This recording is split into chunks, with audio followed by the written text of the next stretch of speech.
And I have request. ఈ enquiry start చేయడానికి ముందు మీరు కొంతమందిని కలవాల్సి ఉంటుంది. Okay, thank you. మీ మీద పోలీసులు ఎలా దొంగ కేసులు పెడుతున్నారని తెలుసుకోవడానికి అధికారులు వచ్చారు. భయపడకుండా జరిగింది చెప్పండి. కూర్చొని మాట్లాడొచ్చమ్మా.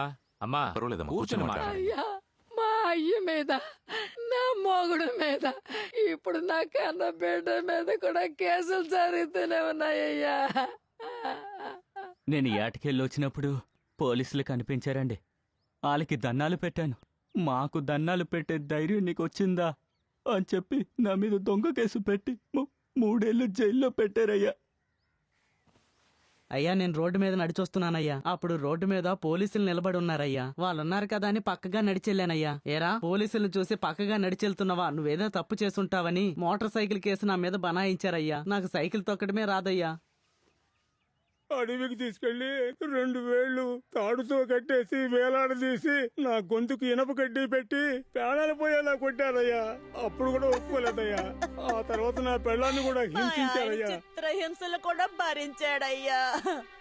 నన్ను స్టేషన్ కి తీసుకెళ్లి అసహ్యంగా ప్రవర్తించాడయ్యా. ఈ అవమానం భరించలేకే మా ఆయన కేసు ఒప్పుకున్నారయ్యా.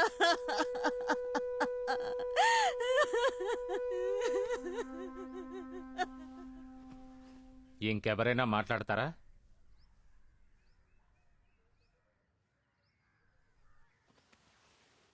మా అయ్య దొరకలేదని నన్ను తీసుకెళ్లి స్టేషన్లో పెట్టారయ్యా.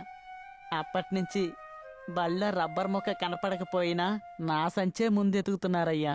ఆ అవమానం తట్టుకోలేకే బడివైపు వెళ్ళడమే మానేశానయ్యా.